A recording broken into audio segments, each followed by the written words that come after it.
Semakin meningkatnya biaya hidup tentunya sangat berpengaruh pada semua aspek kebutuhan, termasuk dengan kebutuhan biaya pengobatan.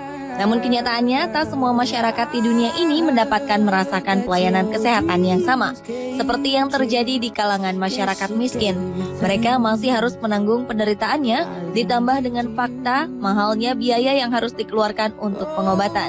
Sehingga tak jarang nasib tragis pun kerap menimpa mereka. Dan berikut beberapa kisahnya telah kami rangkum dalam 7 kisah tragis pasien tidak mampu versi On The Spot.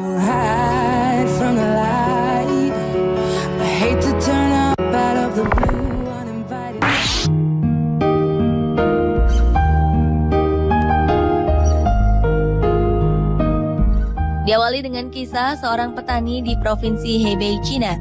Karena tak punya biaya untuk rumah sakit, ia mengamputasi kakinya sendiri. Pria bernama Zeng Yanliang ini mendapatkan julukan sebagai pria tangguh lantaran aksi nekatnya mengamputasi kakinya sendiri dengan menggunakan pisau buah dan gergaji besi. Tindakan ini terpaksa dilakukannya lantaran dokter di desanya tak berani mengamputasi kaki Zeng yang terjangkit penyakit misterius. Kisah pria berusia 47 tahunan ini bermula pada Januari 2012 lalu.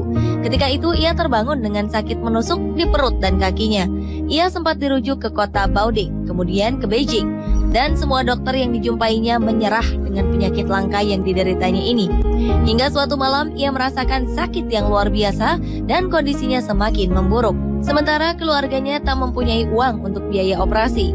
Zeng pun akhirnya memilih jalan nekat. Tanpa obat bius penahan sakit dan berbekal alat potong seadanya, Zeng mengamputasi kakinya sendiri selama 20 menit dengan selamat. Kisahnya muncul ke publik setelah Zeng meminta dana bantuan untuk keluarganya. Hal ini terpaksa dilakukan Zeng lantaran ia tak dapat bekerja dengan kondisi kakinya yang cacat untuk membiayai istrinya yang sakit jantung dan makan keluarganya sehari-hari.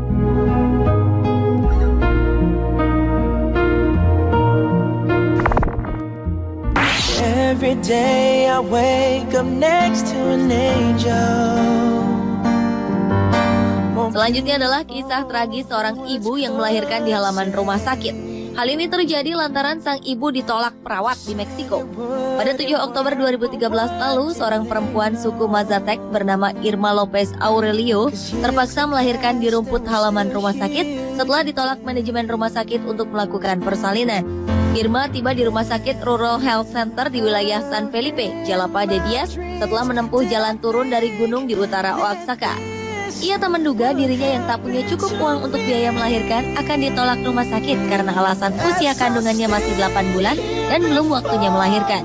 Saat mereka berada di halaman rumah sakit menuju pulang, Irma merasakan sakit luar biasa dan air ketubannya pecah. Suaminya pun bergegas kembali masuk ke rumah sakit dan membujuk perawat untuk meminta bantuan. Namun tanpa tertahankan, Irma yang saat itu menahan sakit dengan posisi berjongkok, akhirnya melahirkan putra ketiganya di atas rumput halaman rumah sakit. Irma dan bayinya dalam kondisi sehat. Namun pemandangan tak biasa ini menjadi perhatian orang-orang sekitar. Dan foto jabang bayi Irma yang masih terhubung dengan tali pusarnya di rerumputan ini terpampang di halaman depan media massa Meksiko serta tersebar di media internet. Tak pelak, pemberitaan ini mendapat kecaman keras dari publik. Pemerintah setempat langsung mencopot jabatan Dr. Adrian Cruz dari jabatannya sebagai kepala rumah sakit.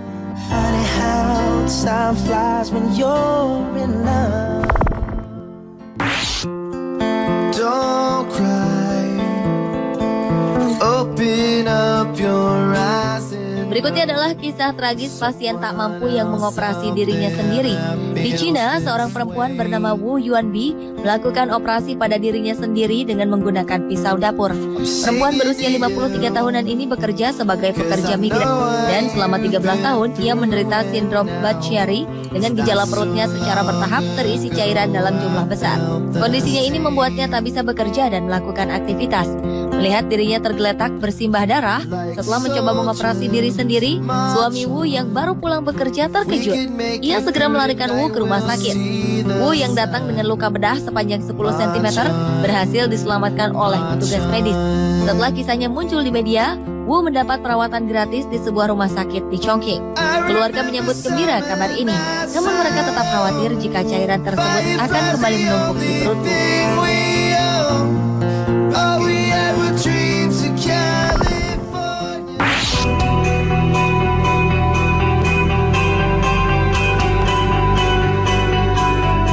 Berlanjut ke kisah tragis pasien tidak mampu lainnya, yakni kisah dari seorang pelajar SMP. Pelajar ini meninggal dunia setelah ditolak oleh 4 rumah sakit di Jakarta Utara dengan alasan ruang ICU penuh. Pada Maret 2013 lalu, gadis bernama Anna Modrika, siswi kelas 2 SMP Nusantara Jakarta Utara ini meninggal dunia di Rumah Sakit Islam Sukapura Sabtu pagi akibat mengalami penyumbatan pada usus. Sebelumnya, Anna sempat ditolak oleh 4 rumah sakit, yaitu Rumah Sakit Islam Sukapura, Rumah Sakit Pelabuhan, Rumah Sakit Koja, dan Rumah Sakit Mulyasari dengan alasan yang sama, yakni tidak adanya ruangan intensive care unit atau ICU yang tersedia. Menurut keluarga, Rumah Sakit Mulyasari bahkan menolak memeriksa dengan alasan tak menerima pasien dengan kartu Jakarta Sehat. Meski akhirnya mendapat ruang ICU di Rumah Sakit Islam Sukapura, kondisi kesehatan Ana yang terus memburuk membuatnya tak mampu bertahan hidup. Pernyataan Ibunda Ana dibantah oleh pihak Rumah Sakit Mulyasari. Mereka berdalih dengan tidak adanya tenaga medis spesialis untuk menangani penyakit Ana. Terlebih, kondisi Ana yang memburuk membutuhkan penanganan dari dokter spesialis. Bantahan serupa juga dilontarkan Rumah Sakit Islam Sukapura. Saat Ana datang, ruang ICU memang dalam keadaan penuh dan mengaku tetap memberikan pelayanan medis sambil menunggu ruang ICU kosong.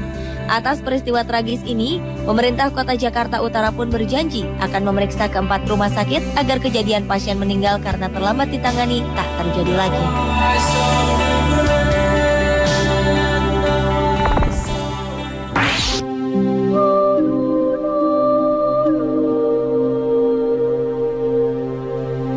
Kisah tragis pasien tidak mampu juga dialami oleh seorang pria bernama Dedi Wahyono. Dedi adalah penderita radang otak yang tak tertolong penanganan medis di Depok, Jawa Barat. Pada 13 Maret 2013 lalu, pria berusia 21 tahunan ini meregang nyawa setelah ditolak oleh 3 rumah sakit berbeda karena alasan tak mampu membayar uang muka. Keluarga mengaku sempat membawa korban ke RSUD Cibinong, Bogor, kemudian ke Rumah Sakit Harapan Kita, dan terakhir ke Rumah Sakit Umum Daerah Depok, Jawa Barat. Andini, istri korban, mengaku pasrah saat pihak rumah sakit menolak suaminya dirawat dengan alasan kamar penuh. Korban yang sehari-hari bekerja sebagai tukang ojek akhirnya meninggal dunia. Sementara pihak Rumah Sakit Umum Daerah Depok, Jawa Barat membantah tudingan pihaknya menelantarkan korban. Minimnya jumlah ruangan lagi-lagi menjadi alasan penolakan.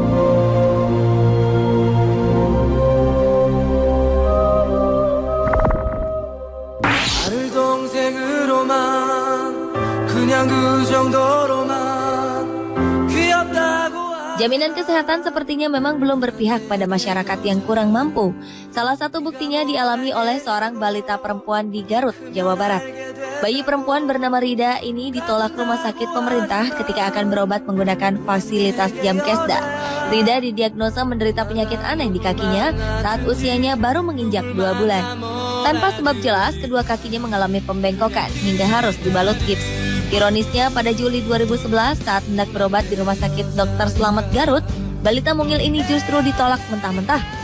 Alasannya pihak rumah sakit belum melayani pasien miskin pemegang kartu Jamkesda karena masih terbatasnya biaya perawatan serta obat. Pihak keluarga kecewa karena komitmen pemerintah membuka kembali layanan Jamkesda belum direalisasikan. Surat rujukan dari puskesmas juga tidak mampu menolong untuk pengobatan gadis cilik ini. Keluarga pun terpaksa membawa pulang Rida dalam keadaan sakit tanpa pengobatan. Kini orang tua Rida bingung mengobati penyakit yang diderita anaknya. Untuk sementara, Rida dibawa pulang ke rumah dan terpaksa berobat seadanya.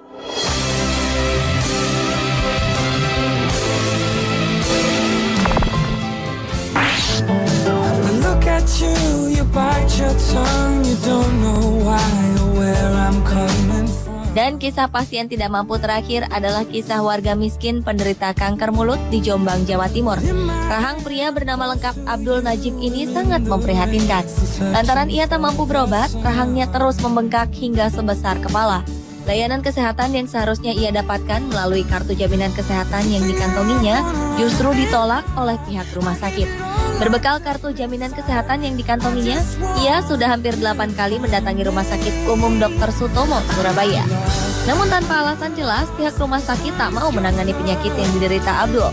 Kondisinya pun semakin memburuk lantaran hanya mengandalkan terapi pengobatan alternatif. Abdul tak tahu lagi harus berbuat apa.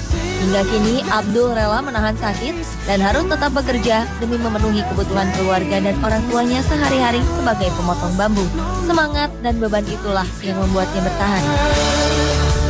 Well, the time it takes to know someone, it all can change. Pemirsa, itulah ketujuh kisah tragis pasien tidak mampu versi On The Spot. Boy, it's gone.